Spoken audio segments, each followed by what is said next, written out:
السلام علیکم لسنرز، آئیے ایڈوکیٹ صالحہ عبدالکریم کی ایک نئی کرائم سٹوری سنتے ہیں جس کا عنوان ہے شکستہ دل۔ امید ہے کہ آپ کو ضرور پسند آئے گی۔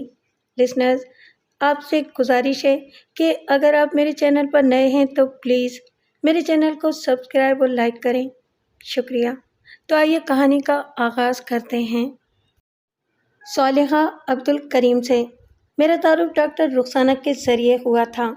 ڈاکٹر رخسانہ کے مجھ پر جہاں اور کئی احسانات ہیں، وہاں اس کا ایک اہم احسان یہ بھی ہے کہ اس نے صالحہ عبدالکریم سے مجھ کو، بلکہ یوں کہنا چاہیے کہ صالحہ عبدالکریم کو مجھ سے متعارف کروایا، اور یہ عورت یعنی صالحہ عبدالکریم اس طرح میرے پیچھے پڑ گئی کہ اس کی بات ماننے کے علاوہ میرے پاس کچھ چارہ ہی نہیں رہا۔ اس نے اپنے دلنشیں اور ہمدردانہ انداز گفتگو اور اپنی شیریں بیانی سے اور اپنے وزنی دلائل سے مجھے بہرحال قائل کر ہی لیا تھا۔ میں نے وکالت نامے پر دستخط کر دیے تھے اور صالحہ عبدالکریم کی ہدایت پر عمل کرنے کا اقرار کر لیا تھا۔ ہائی کورٹ کی شاندار سرخ پتھروں کی عظیم و وسیع عمارت میں، جو برطانوی دور کے طرز تعمیر کا ایک خوبصورت اور دیدہ زیب مرقع ہے، جسٹس غفور علی کا کمرہ عدالت صبح 7:30 بجے ہی لوگوں سے کھچا کھچ بھر گیا تھا، کیونکہ عدالت کے اوقات کار کا آغاز صبح 8 بجے سے ہوتا ہے۔ کمرہ عدالت میں کوئی نشست خالی نہیں رہی تھی۔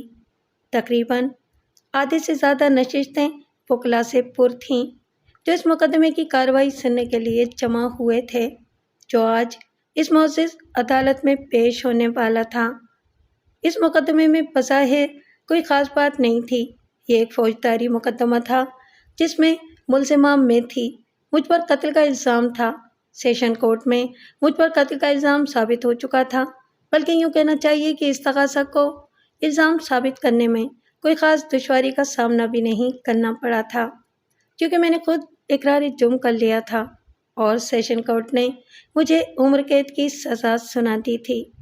فوجداری کے اس قسم کے بے شمار مقدمات نچلی اور اعلیٰ عدالتوں میں پیش ہوتے رہتے ہیں، اور بالعموم ان میں سے کسی خاص دلچسپی کا اظہار نہیں کیا جاتا، لیکن اس مقدمے میں وکیلوں کی جو ایک بہت بڑی تعداد موجود تھی، تو اس کا ایک خاص سبب تھا، اور وہ سبب یہ تھا کہ اس مقدمے کی پیروی شہر کی مشہور اور شعرائے آفاق خاتون مس صالحہ عبدالکریم کر رہی تھیں۔ صالحہ عبدالکریم کو حلقہ وکلاء میں ممتاز مقام حاصل تھا۔ صالحہ عبدالکریم ایک 35 سالہ غیر شادی شدہ خاتون تھی، جس نے اپنے زمانہ طالب علمی میں ہر امتحان اعلیٰ اور امتیازی نمبروں کے ساتھ پاس کیا تھا۔ BA کرنے کے بعد اس نے LLB کی سند لی اور پھر وہ قانون کی اعلیٰ تعلیم حاصل کرنے کے لیے انگلینڈ چلی گئی، جہاں سے چند سال کے بعد وہ بارٹ لاء کی ڈگری لے کر آئی اور اس نے کراچی میں پریکٹس کرنی شروع کر دی۔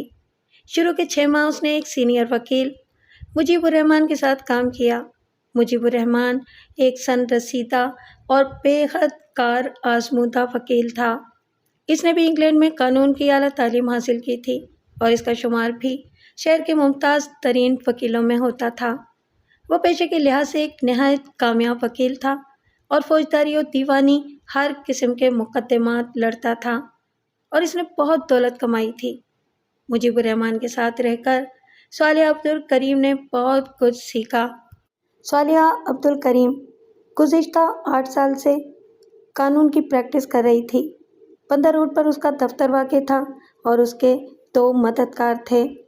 آج جو مقدمہ ہائی کورٹ میں جسٹس غفور علی کی عدالت میں درپیش تھا، اس میں ملزمہ ایک ادھیڑ عمر کی عورت مسمات اختری خاتون تھی، جس پر قتل کا الزام تھا۔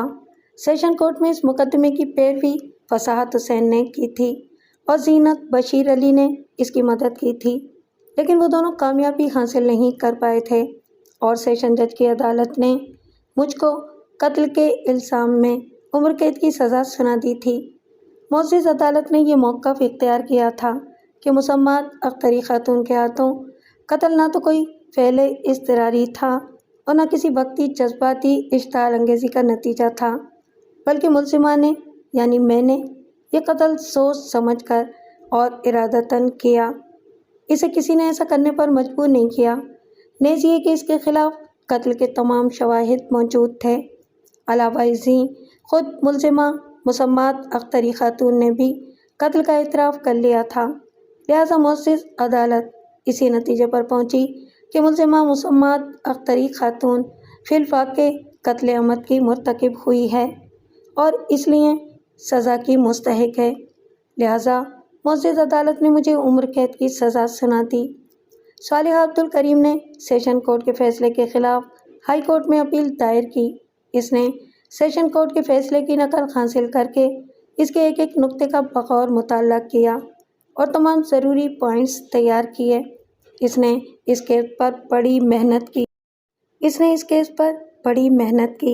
اس کے ساتھ ہی اس نے جیل میں مجھ سے متعدد ملاقاتیں کی اور مجھے اچھی طرح سمجھا دیا کہ مجھے ہائی کورٹ میں فاضل جج کے سامنے کیا موقف اختیار کرنا ہے۔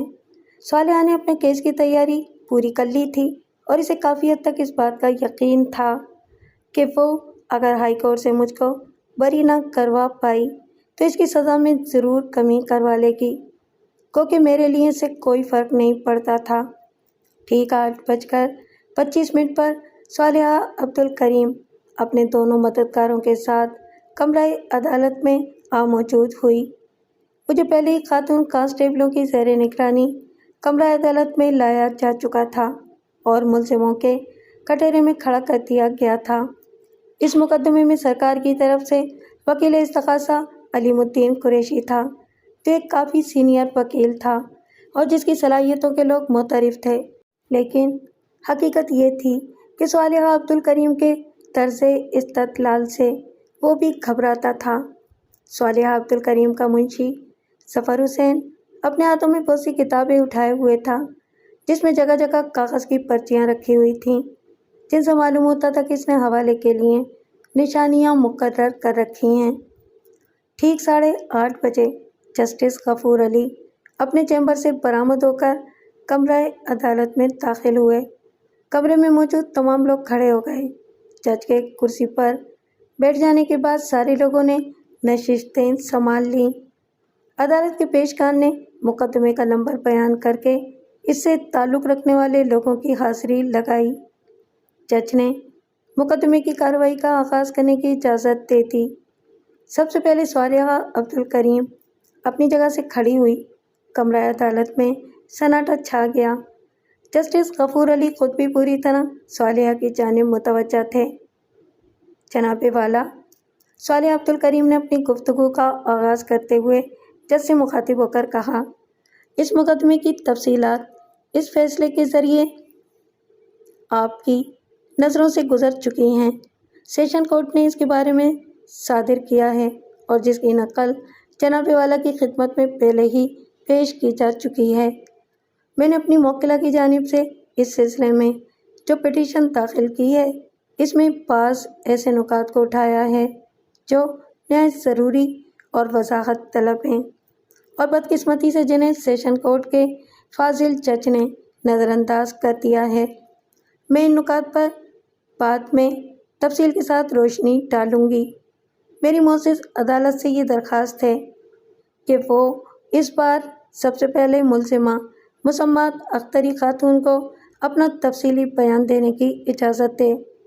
جیسا کہ معزز عدالت کے علم میں ہے، ملزمہ نے صحت جرم سے انکار نہیں کیا ہے، بلکہ اس نے بغیر کسی جبر اور دباؤ کے اس بات کو تسلیم کیا ہے کہ اس نے مقتول ارشاد کو ہلاک کیا ہے۔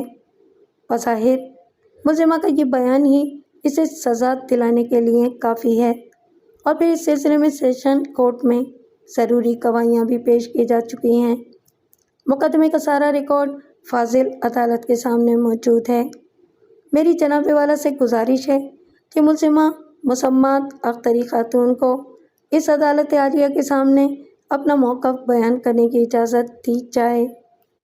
جیسے ہی صالحہ عبدالکریم نے اپنی بات ختم کی، وکیل استغاثہ علیم الدین قریشی اپنی جگہ سے اٹھ کھڑا ہوا اور بولا، جناب والا، ملزمہ مسمات اختری خاتون سیشن کورٹ میں اپنا تفصیلی بیان دے چکی ہے اور وہ بیان عدالت کے ریکارڈ میں موجود ہے۔ علاوہ ازیں، جیسا کہ خود محترم وکیل صفائی نے بھی کہا ہے کہ ملزمہ اپنی زبان سے اپنے جرم کا اقرار کر چکی ہے۔ اس صورت میں اس عدالت عالیہ کے سامنے ملزمہ کی زبان سے اس کے پورے بیان کو دہرانے پر اصرار کرنا عدالت کے وقت کو ضائع کرنے کے مترادف ہے۔ ملزمہ کا تفصیلی بیان بالکل غیر ضروری ہے۔ میری تجویز یہ ہے کہ فاضل وکیل صفائی نے اپنی داخل کردہ پٹیشن میں جو نئے یا وضاحت طلب نکات اٹھائے ہیں وہ انہی پر بحث کریں اور انہیں سیشن کورٹ کے فیصلے میں جو خامیاں نظر آ رہی ہیں ان کی واضح طور پر نشاندہی کریں۔ اس طرح وہ اپنے موقف کو زیادہ بہتر طور پر پیش کر سکیں گی۔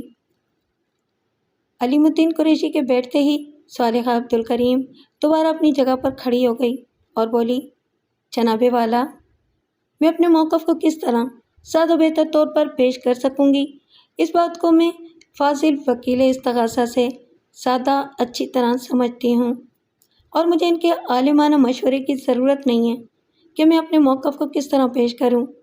جناب والا، یہ ایک اہم مقدمہ ہے۔ اس میں ملزمہ ایک عورت ہے، ایک ایسی عورت جو اپنی جوانی کی منزلیں گزار کر ادھیڑ عمر کے دور کے آخری حصے میں ہے، اور جہاں بڑھاپا اس کے دروازے پر دستک دے رہا ہے۔ اس عورت کو سیشن کورٹ کی جانب سے عمر قید کی سزا ہوئی ہے۔ اس کا مطلب یہ ہے کہ عین ممکن ہے کہ ملزمہ کو ایک بار جیل کی چار دیواری کے اندر جانے کے بعد پھر کبھی باہر کی دنیا دیکھنے کا موقع نہ ملے، اور وہ جیل کی صبر آزما اور سخت کوش زندگی گزارتے ہوئے داعیِ اجل کو لبیک کہتے۔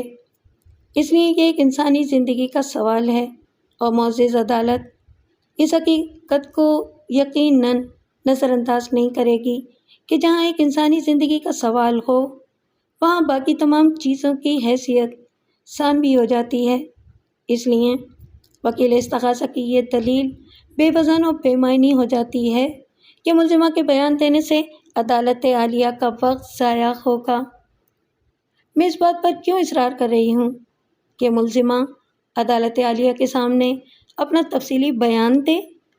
اس کی ایک خاص وجہ ہے، اور وہ یہ کہ سیشن کورٹ میں ملزمہ نے جو بیان دیا تھا اس وقت ملزمہ ایک غیر متوازن ذہنی کیفیت کا شکار تھی، اور خود اس بات کا فیصلہ کرنے سے قاصر تھی کہ اسے اپنے بیان کے کن کن نکات کو کس انداز میں اور کس طرح وضاحت کے ساتھ پیش کرنا چاہیے۔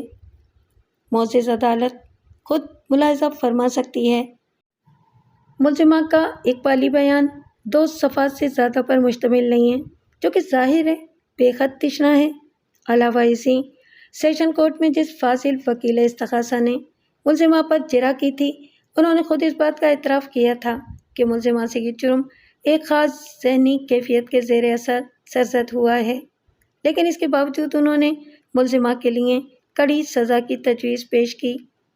میری ان طویل گزارشات کا مقصد اس کے علاوہ اور کچھ نہیں ہے کہ قبل اس کے کہ ملزمہ کو ایک طویل عرصے کے لیے اور شاید اپنی زندگی کے آخری لمحات تک کے لیے جیل کی آہنی سلاخوں کے پیچھے بند کر دیا جائے، اسے ایک موقع فراہم کیا جائے کہ وہ اپنے موقف کی ٹھنڈے دل سے اور سوچ سمجھ کر وضاحت کر سکے۔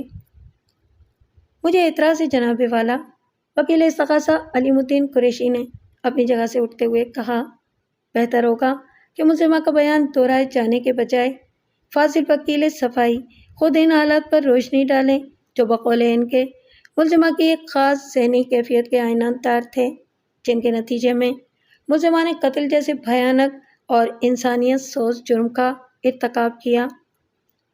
ابھی صالحہ عبدالکریم کوئی جواب دینے کے لیے اٹھی ہی تھی کہ معزز جج نے اپنے ہاتھ کے اشارے سے منع کر دیا۔ جسٹس غفور علی نے دونوں وکیلوں کی طرف باری باری نظر ڈالتے ہوئے کہا، عدالت کو فاضل وکیل صفائی صالحہ عبدالکریم کے موقف سے اتفاق ہے، چونکہ یہ قتل کا ایک ایسا اہم مقدمہ ہے جس میں ملزمہ کو سیشن کورٹ کی جانب سے عمر قید کی سزا سنائی جا چکی ہے۔ اس لیے عدالت اس میں کوئی حرج نہیں سمجھتی کہ ملزمہ کو اس بات کا موقع فراہم کیا جائے کہ وہ اپنا موقف پوری تفصیل اور وضاحت کے ساتھ عدالت کے سامنے پیش کرے۔ اس کے بعد دونوں وکیلوں کو ملزمہ سے سوالات کرنے کی اجازت ہوگی اور پھر گواہان کو بھی پیش کیا جا سکے گا۔ اس لیے عدالت ملزمہ مسمات اختری خاتون کو ہدایت دیتی ہے کہ وہ عدالت کے روبرو اپنا بیان پیش کرے۔ عدالت کا اشارہ پا کر پہلے مجھ سے قرآن مجید پر ہاتھ رکھوا کر یہ حلف لیا گیا کہ میں جو کہوں گی سچ کہوں گی اور سچ کے سوا کچھ نہیں کہوں گی۔ میری کہانی نامکمل رہ جائے گی اگر میں اس کا آغاز اپنے بچپن کے دور سے نہ کروں۔ میں اپنے ماں باپ کی اکلوتی بیٹی تھی۔ جب سے میں نے ہوش سنبھالا تب سے میں نے اپنے آپ کو ایک عجیب و غریب ماحول میں اور سخت کشیدگی کی فضا میں پایا۔ میرے والد ایک نیم خواندہ آدمی تھے اور ان کی ایک چھوٹی سی دکان تھی جس سے بہت محدود آمدنی حاصل ہوتی تھی جو ہم لوگوں کے گزارے کے لیے ناکافی تھی۔ شاید ہم لوگ اس آمدنی میں بھی اپنا گزارا کسی نہ کسی طرح کر لیتے، لیکن میرے والد مرحوم کو دو نامعقول چیزوں کا جنون کی حد تک شوق تھا، ایک تو تنبولہ کھیلنے کا اور دوسرا چرس پینے کا۔ ہمارے پاس کوئی اپنا ذاتی مکان نہیں تھا اور ہم لوگ گولی مار کے ایک چھوٹے سے کوارٹر میں کرائے پر رہتے تھے۔ میری ماں اور باپ کے درمیان مستقل اس بات پر لڑائی رہتی تھی کہ میرے باپ اپنی حقیر سی کمائی کا بیشتر حصہ تنبورہ اور چرس کی نظر کر دیتے تھے۔ ایسا بہت ہی کم ہوتا تھا کہ تنبولے میں جیت کر آتے، عموماً وہ پیسے لٹا کر ہی آیا کرتے تھے، اور بعض اوقات تو یہ عالم ہوتا تھا کہ ہمارے گھر میں کھانے تک کو کچھ نہیں ہوتا تھا۔ میری ماں جب میرے باپ پر زیادہ لعن طعن کرتی تو وہ غصے میں آ کر انہیں گالیاں دیتے اور مارتے پیٹتے۔ اس وقت میں بہت زیادہ خوف زدہ ہو جاتی اور بے تحاشا روتے ہوئے اپنی ماں کو اپنے باپ کے ہاتھوں پٹنے سے بچانے کی کوشش میں خود بھی بری طرح پٹتی۔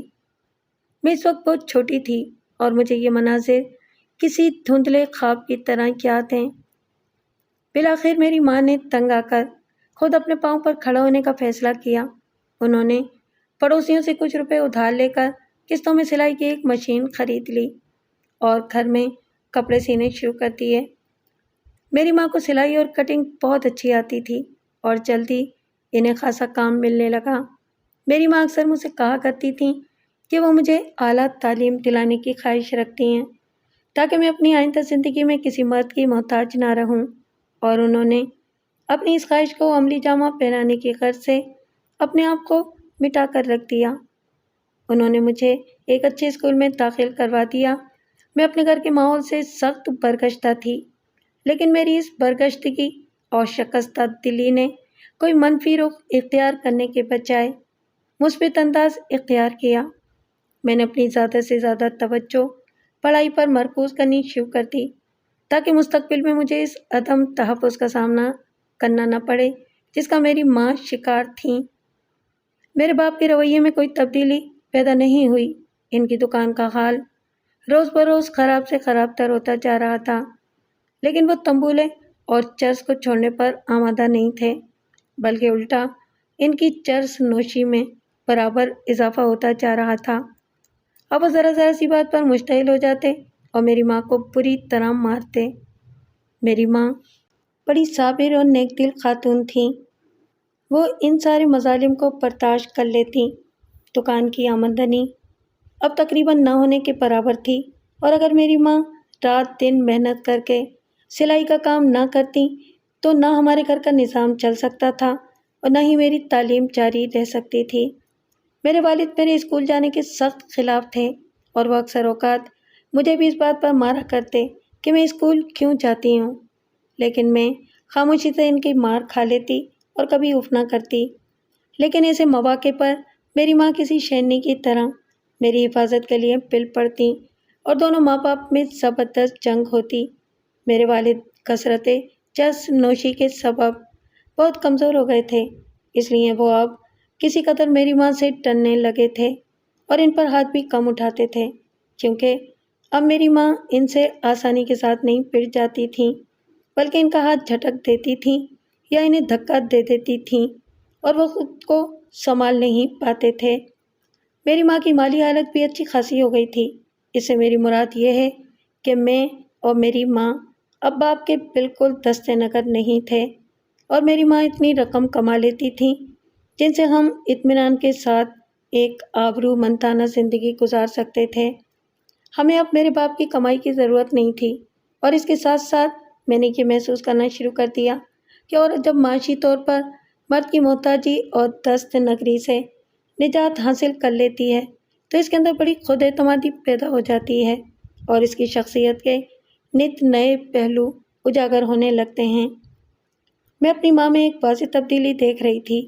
اب میری ماں کو نہ صرف یہ کہ میرے باپ کی ذرہ برابر پرواہ نہیں رہی تھی، بلکہ ان کا رویہ میرے والد کی جانب روز بروز سخت ہوتا جا رہا تھا۔ پہلے تو میرے والد چھین جھپٹ کر کچھ پیسے میری والدہ سے ہتھیار لیا کرتے تھے تاکہ اپنے چرس اور تنبولے کے شوق کو پورا کر سکیں، لیکن اب وہ میری ماں سے ایک پیسہ بھی نہیں وصول کر پاتے تھے، اور میری ماں کا رویہ میرے باپ کی جانب روز بروز جارحانہ ہوتا جا رہا تھا۔ آخر ایک دن وہ بھی آیا جب میرے والد نے اپنی چھوٹی سی دکان کو بھی فروخت کر دیا اور اس سے حاصل کردہ رقم ساری کی ساری اپنے پاس رکھ لی۔ انہوں نے میری ماں کو اس میں سے ایک پیسہ بھی نہیں دیا، گو کہ میری ماں نے ان پر بہت دباؤ ڈالا کہ وہ کچھ پیسے انہیں دے دیں تاکہ وہ انہیں میری شادی کے لیے رکھ سکیں، لیکن میرے باپ نے صاف انکار کر دیا اور کہہ دیا کہ انہیں ہم دونوں ماں بیٹیوں سے کوئی دلچسپی نہیں ہے۔ دکان فروخت کر کے حاصل ہونے والی رقم ظاہر ہے کہ زیادہ عرصے تک میرے باپ کا ساتھ نہیں دے سکتی تھی۔ ان کی چرس نوشی میں بے تحاشا اضافہ ہو گیا، اور اس کے ساتھ ساتھ تنبولے کا شوق بھی دیوانگی کی حد تک جا پہنچا تھا، جس میں وہ اپنی ساری رقم کو بری طرح تباہ کر رہے تھے۔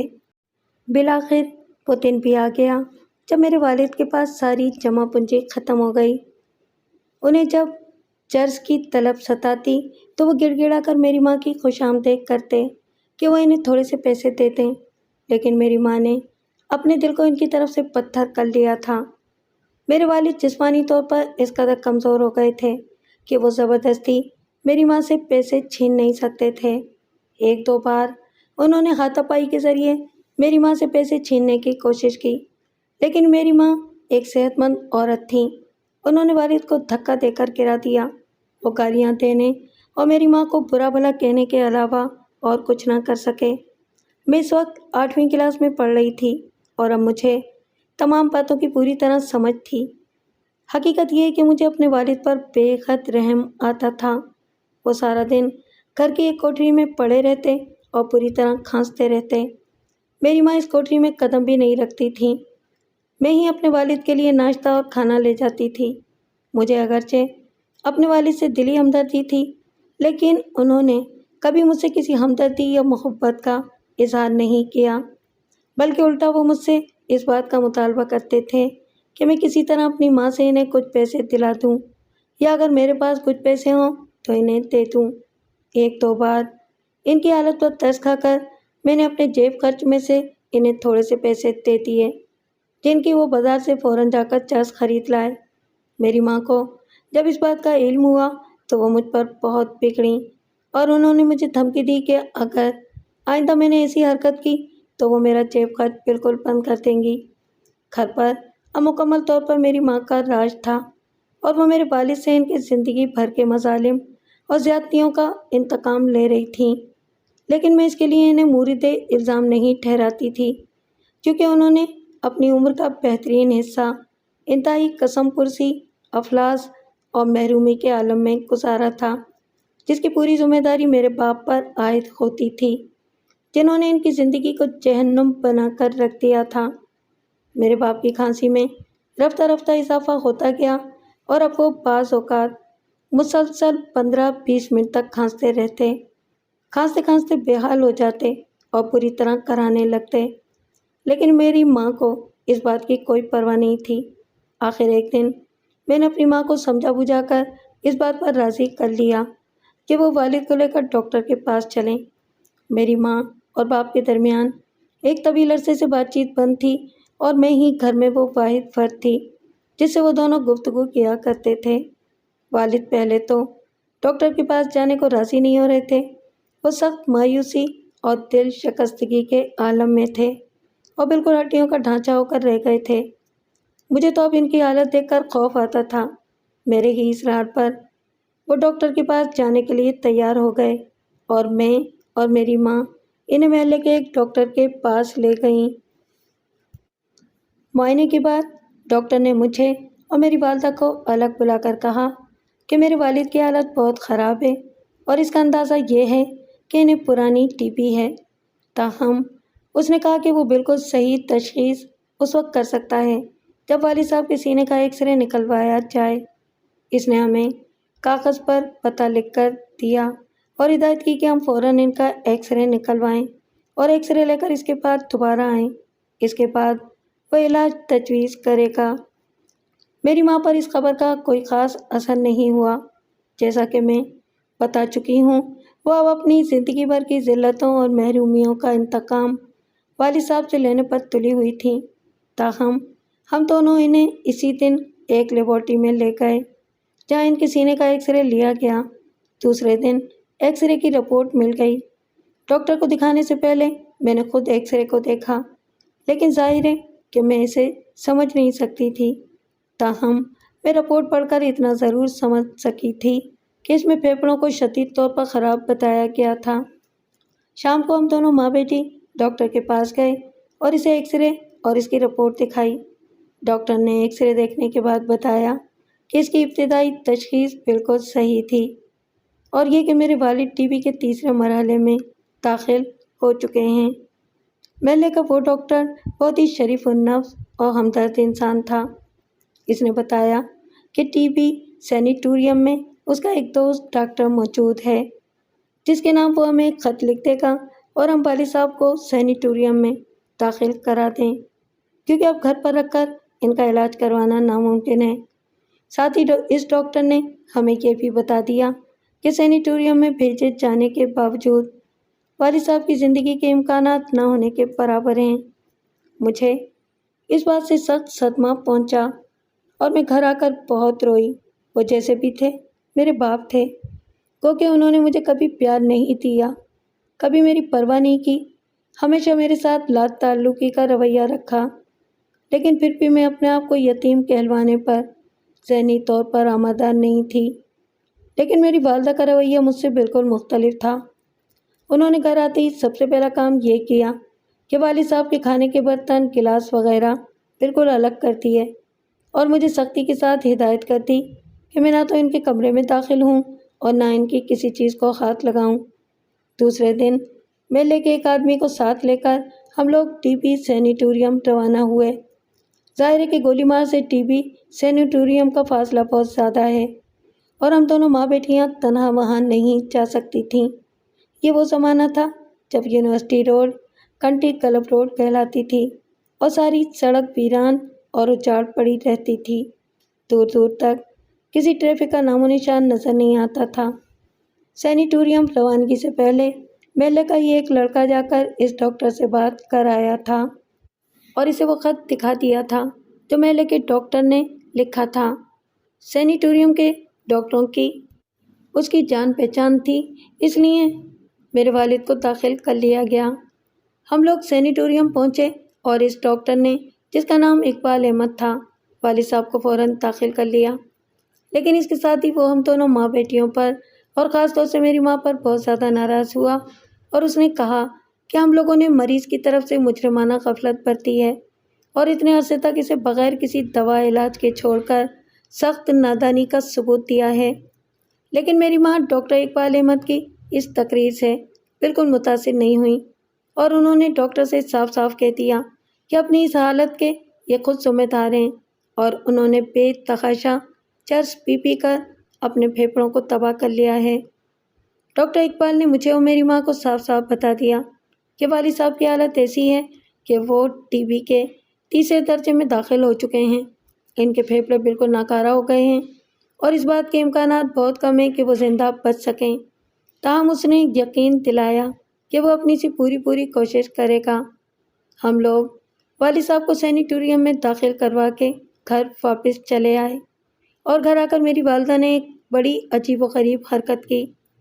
انہوں نے والد صاحب کے تمام پرانے کپڑوں، ان کے تولیوں، موزوں اور رومالوں وغیرہ کو آنگن میں ڈھیر کر کے ان پر مٹی کا تیل چھڑکا اور آگ لگاتی۔ میں آنکھوں میں آنسو بھرے یہ منظر دیکھ رہی تھی۔ میری ماں نے اپنے طور پر اس بات کا پورا یقین کر لیا تھا کہ اب والد صاحب سینیٹوریم سے زندہ واپس نہیں آئیں گے، لہٰذا ان جراثیم زدہ چیزوں کی کسی کو ضرورت نہیں ہوگی۔ انہوں نے والد صاحب کی بقیہ بچی کچی چیزیں باہر کوڑے میں پھینکوا دیں۔ ہم دونوں ماں بیٹیاں ہفتے میں ایک دن سینیٹوریم جاتے تھے، اور وہ بھی میرے اصرار پر، ورنہ والدہ تو یہ کہتی تھیں کہ ہمارے جانے کی کوئی ضرورت نہیں ہے، کیونکہ وہ اسپتال میں ہیں اور وہاں ان کی ٹھیک طرح دیکھ بھال ہو رہی ہے۔ ہم لوگوں کو صرف 4 مرتبہ سینیٹوریم جانے کا موقع ملا۔ ہر ہفتے جب ہم انہیں دیکھتے تھے تو ہمیں ان کی حالت پہلے سے بھی زیادہ ابتر نظر آتی تھی۔ میں ان کے سامنے تو اپنے دل پر قابو رکھتی تھی، لیکن بعد میں گھر آ کر بہت روتی تھی۔ مجھے اب اس بات کا یقین ہو گیا تھا کہ وہ دن زیادہ دور نہیں ہے جب میرے والد مجھ سے ہمیشہ کے لیے جدا ہو جائیں گے، اور یہی ہوا بھی۔ 1 ماہ کے بعد میرے والد کا انتقال ہو گیا۔ ان کے انتقال کے وقت ہم دونوں ماں بیٹیوں میں سے کوئی بھی ان کے پاس موجود نہیں تھا۔ وہ ہم دونوں کو دیکھے بغیر قسم پرسی کے عالم میں اس دنیا سے سدھار گئے۔ میرے والد کے انتقال پر میری ماں نے بظاہر گریہ ازاری تو ضرور کی، لیکن حقیقت یہ ہے کہ انہیں دل سے کوئی رنج نہیں تھا، بلکہ شاید انہیں اس بات کا اطمینان تھا کہ ان کے سر سے ایک بلا ٹل گئی۔ اب امی اچھی خاصی رقم کما لیتی تھیں، اور میں بھی اپنے فالتو وقت میں برابر سے ان کا ہاتھ بٹا لیتی تھی، اس لیے ہمیں اب روپے پیسے کی کوئی خاص تکلیف نہیں تھی۔ ہم دونوں ماں بیٹیوں کے اخراجات بھی کوئی زیادہ نہیں تھے۔ وقت اسی طرح گزرتا گیا اور میں نے میٹرک کا امتحان فرسٹ ڈویژن کے ساتھ پاس کر لیا۔ اپنے گھر کے مخصوص ماحول کی وجہ سے میرے مزاج میں بچپن سے ہی بہت زیادہ سنجیدگی، متانت، بردباری اور ایک خاص قسم کی قنوتیت پیدا ہو گئی تھی۔ میرا کوئی بھائی بہن نہیں تھا، میری کوئی خاص سہیلی بھی نہیں تھی جس سے میں اپنا دکھ درد بیان کر سکتی، سوائے ایک ماں کے میرا اور کوئی نہیں تھا، اور اسی لیے میں خود کو بڑا تنہا محسوس کرتی تھی۔ اپنی ماں کی ناکام ازدواجی زندگی کو دیکھتے ہوئے میں نے فیصلہ کر لیا تھا کہ میں اس وقت تک شادی نہیں کروں گی جب تک میں خود اپنے پیروں پر کھڑی نہ ہو جاؤں، تاکہ مجھے اپنے شوہر کی معاشی محتاجی کا شکار نہ ہونا پڑے۔ اپنے باپ کے کردار کو دیکھ کر میرے دل میں مردوں کے خلاف ایک خاص قسم کا ناپسندیدگی کا احساس پیدا ہو گیا تھا۔ میٹرک کا امتحان پاس کرنے کے بعد میں نے کالج میں داخلہ لے لیا۔ 2 سال کے بعد انٹر آرٹس کا امتحان بھی پاس کر لیا۔ انٹر آرٹس کا امتحان پاس کرنے کے بعد میں نے ٹیچرز ٹریننگ کا ڈپلومہ کورس کیا۔ میری ماں نے بھی اس معاملے میں میری پوری طرح حمایت کی۔ وہ خود بھی یہ چاہتی تھی کہ میں کوئی ایسا باعزت ہنر سیکھ لوں جس کی بدولت مجھے بآسانی نوکری مل جائے اور میں باعزت طریقے سے زندگی گزار سکوں۔ تدریس کے پیشے سے بہتر بھلا میرے لیے اور کون سا پیشہ ہو سکتا تھا؟ اس پیشے کے لیے جس متانت اور بردباری کی ضرورت تھی وہ میرے اندر پہلے ہی سے موجود تھی، اور مجھے یقین تھا کہ میں ایک اچھی استانی ثابت ہوں گی۔ میری والدہ اب کافی بوڑھی اور کمزور ہو چکی تھیں، اور میں نہیں چاہتی تھی کہ اب وہ مزید کام کریں۔ میں انہیں آرام دینا چاہتی تھی۔ ٹیچنگ کا ڈپلومہ حاصل کرنے کے چند ہی ماہ بعد مجھے نوکری مل گئی اور میں ناظم آباد کے ایک اسکول میں پڑھانے لگی۔ میں بہت خوش تھی، کیونکہ میری تنخواہ قلیل تھی، لیکن ہم دونوں ماں بیٹیوں کا بآسانی گزارا ہو جاتا تھا کیونکہ ہمارے اخراجات محدود تھے۔ میری والدہ نے اگرچہ اب کام کافی کم کر دیا تھا، تاہم تھوڑے بہت پیسے وہ بھی کما لیتی تھیں۔ میرے پاس چونکہ آدھا دن خالی ہوتا تھا، اس لیے میں نے کئی ایک ٹیوشن کر لیے، اور اس طرح میری آمدنی میں اچھا خاصا اضافہ ہو گیا تھا۔ جتنی تنخواہ مجھے اسکول سے ملتی تھی، تقریباً اتنے ہی پیسے میں ٹیوشن کر کے بھی کما لیتی تھی۔ اس طرح ہم دونوں کی اچھی طرح گزر اوقات ہوتی تھی۔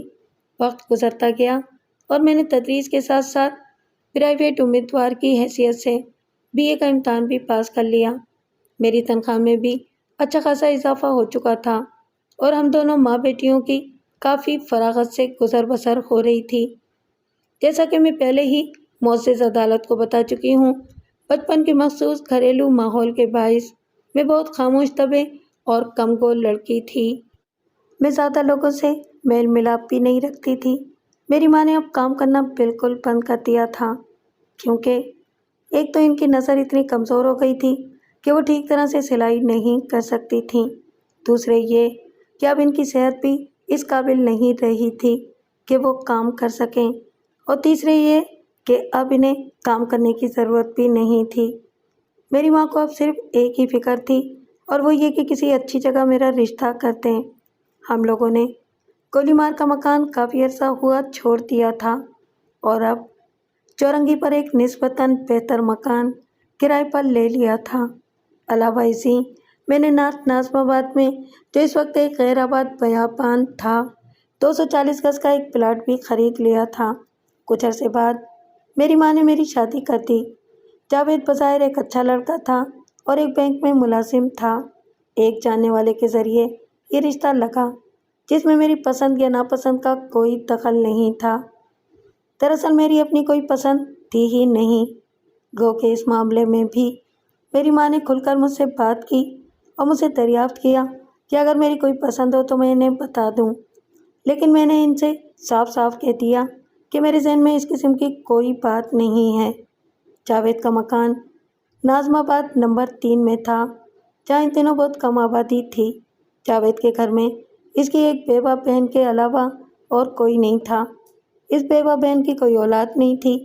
میری امی اور جاوید اور اس کی بہن کے درمیان یہ بات پہلے ہی طے ہو چکی تھی کہ شادی کے بعد میری والدہ میرے ساتھ ہی رہیں گی، اور ہم لوگ چورنگی کے کرائے کا مکان کو خیر بات کہہ کر ناظم آباد نمبر 3 میں جاوید کا اپنا ذاتی مکان موجود تھا، جو اس کی اور اس کی بیوہ بہن کی مشترکہ ملکیت تھا۔ یہ مکان جاوید کے والدین نے بنوایا تھا، اور وہ ان 2 اولادوں کو چھوڑ کر دنیا سے ستار گئے تھے۔ شادی کے بعد چند ماہ تک تو والدہ اکیلی رہیں، لیکن پھر اس کے بعد پہلے سے طے شدہ پروگرام کے مطابق وہ ہم دونوں کے ساتھ آ کر رہنے لگیں، اور یہی شاید میری اور میری ماں کی سب سے بڑی غلطی تھی۔ میں نے ابتدائی چند مہینوں میں ہی یہ بات محسوس کر لی کہ جاوید کی بہن، جس کا نام سلمیٰ تھا، میری ماں کو پسند نہیں کرتی تھی۔ انہیں ہمارے بعض پرانے پڑوسیوں کے ذریعے میرے والدین کے درمیان رہنے والی ناچاکی اور جھگڑے کا بھی کچھ علم تھا، اور کسی حد تک یہ بات بھی معلوم تھی کہ میرے والد کا انتقال کن حالات میں ہوا تھا۔ اس لیے میری ماں کے بارے میں ان لوگوں کی رائے کچھ زیادہ اچھی نہیں تھی، جبکہ انہیں اصل حقائق کا پورے طور پر علم نہیں تھا، بلکہ میری ماں کو بھی جلد ہی اس بات کا اندازہ ہو گیا۔ لیکن ہم دونوں ماں بیٹیاں اپنے آپ کو خاصی مشکل میں پاتے تھے۔ میری ماں کا میرے علاوہ اور کوئی ٹھکانہ نہیں تھا۔ اس بات کا بھی جاوید اور اس کی بہن کو پورا احساس تھا۔ اس لیے انہوں نے ابتدائی چند مہینوں میں تو آہستہ آہستہ، لیکن پھر کافی حد تک میرے ماں کے ساتھ لا تعلقی کا رویہ اختیار کر لیا، بلکہ کسی حد تک توہین کا رویہ اختیار کیا۔ میں ان حالات کے باعث خاصی پریشان ہو گئی۔ میں نے تو یہ سمجھا تھا کہ جب میری شادی ہو جائے گی تو میں اپنی ماں کو اپنے ساتھ رکھوں گی، اور میرا شوہر میری ماں کو اپنی ماں کی طرح سمجھے گا، لیکن حالات میری مرضی کے مطابق نہیں جا رہے تھے۔ دوسری پریشانی یہ تھی کہ اب میں ماں بننے والی تھی۔ میرے جسم میں ایک نیا وجود پرورش پا رہا تھا۔ جب میں نے جاوید کو یہ بات بتائی تو وہ تو جیسے خوشی سے پاگل ہو گیا، اور میں نے محسوس کیا کہ اس دن سے میری ماں کی جانب اس کے اور اس کی بہن کے رویے میں خاصی تبدیلی آ گئی۔ میں بھی اپنی جگہ پر خاصی مطمئن ہو گئی۔ میں نے ایک خوبصورت بچی کو جنم دیا۔ میری ماں اسپتال میں میرے ساتھ تھیں۔ جاوید اور اس کی بہن کو اس بات سے کوئی خوشی نہیں ہوئی کہ میں ایک بچی کی ماں بن گئی ہوں، بلکہ جاوید تو 2 دن تک مجھے اور بچی کو دیکھنے بھی نہیں آیا۔ میری نند نے مجھے بتایا کہ جاوید کو تو دراصل لڑکے کی تمنا تھی۔ میری ماں نے اسے سمجھاتے ہوئے کہا کہ اگر خدا نے چاہا تو بیٹا بھی ہو جائے گا، اور پھر یہ کہ بیٹیاں بھی تو خدا کی ہی نعمت ہوتی ہیں۔ کوئی 1 ہفتے کے بعد میں گھر واپس آ گئی، لیکن اب جاوید اور اس کی بہن کا رویہ ایک بار پھر بدل چکا تھا۔ ان دونوں کو بچی سے کوئی خاص دلچسپی نہیں تھی۔ مجھے اور میری ماں کو اس بات سے سخت صدمہ پہنچا، لیکن ظاہر ہے کہ یہ ہمارے بس کی بات نہیں تھی، قصہ مختصر یہ کہ اس طرح 5 سال کا عرصہ گزر گیا۔ میری بیٹی سمینہ بڑی خوبصورت اور دلکش بچی تھی اور جو بھی اسے دیکھتا اسے پیار کرتا، لیکن وہ باپ کی اصل محبت سے محروم تھی۔ ان 5 برسوں کے دوران میرے پھر کوئی اولاد نہیں ہوئی۔ میری ماں اور میری نند دونوں اپنے اپنے طور پر نہ جانے کیا کیا تعویذ گنڈے کرواتی رہیں، لیکن ان باتوں کا کوئی اثر نہیں ہوا۔ ویسے بھی میں ان چیزوں پر یقین نہیں رکھتی تھی۔ میں نے اپنے طور پر کئی لیڈی ڈاکٹروں کو دکھایا اور مختلف دوائیں بھی استعمال کیں، لیکن کوئی خاطر خواہ نتیجہ برآمد نہیں ہوا۔ اسی کے ساتھ میرے اور جاوید کے درمیان کشیدگی میں برابر اضافہ ہوتا گیا۔ اب تو وہ مجھ سے سیدھے منہ بات بھی نہیں کرتا تھا۔ دونوں بھائی بہنوں نے جیسے میرے اور میری ماں کے خلاف ایک غیر محسوس قسم کا محاذ قائم کر لیا تھا۔ میری ماں بہت بیمار رہنے لگی تھیں۔ میں نے ان کے دوا علاج پر کافی روپیہ صرف کیا اور یہ سب صرف میری اپنی کمائی کا روپیہ تھا۔ جاوید کی تنخواہ کا ایک پیسہ بھی میں نے اپنی ماں کے دوا علاج پر صرف نہیں کیا، لیکن آخر وہ ایک دن ہمارا ساتھ چھوڑی گئیں۔ اس وقت سمینہ کی عمر 6 سال تھی۔ ماں کے مرنے کے بعد میں اس بڑی دنیا میں بالکل اکیلی، بالکل تنہا رہ گئی۔ میری زندگی کا واحد سہارا میری بیٹی سمینہ تھی، جس پر اپنی جان نچھاور کرتی تھی۔ میری زندگی کا بہت ہی مختصر سا عرصہ ایسا ہے جو میں نے خوشی، سکون اور اطمینان کے عالم میں گزارا ہے، اور وہ میری شادی کے ابتدائی دنوں کا دور تھا، جس کا خاتمہ سمینہ کی پیدائش کے ساتھ ہی ہو گیا۔ میں ایک بار پھر ذہنی کشیدگی اور افسردگی کے ماحول میں واپس چلی گئی، جس میں میرا بچپن، لڑکپن اور نوجوانی گزری تھی۔ اسکول میں میری ملازمت قائم تھی اور اب میرا شمار خاصی سینئر استانیوں میں ہوتا تھا۔ جاوید اور اس کی بہن اکثر و بیشتر الگ کمرے میں نہ جانے کیا خسر پسر کرتے رہتے تھے۔ میں اور سمینہ اپنے کمرے میں رہتے۔ جب تک سمینہ بہت چھوٹی تھی، اس وقت میری عدم موجودگی میں امی اس کی دیکھ بھال کرتی رہتی تھیں، لیکن اب یہ مسئلہ بھی نہیں رہا تھا۔ سمینہ کو میں نے اپنے ہی اسکول میں داخل کروا لیا تھا۔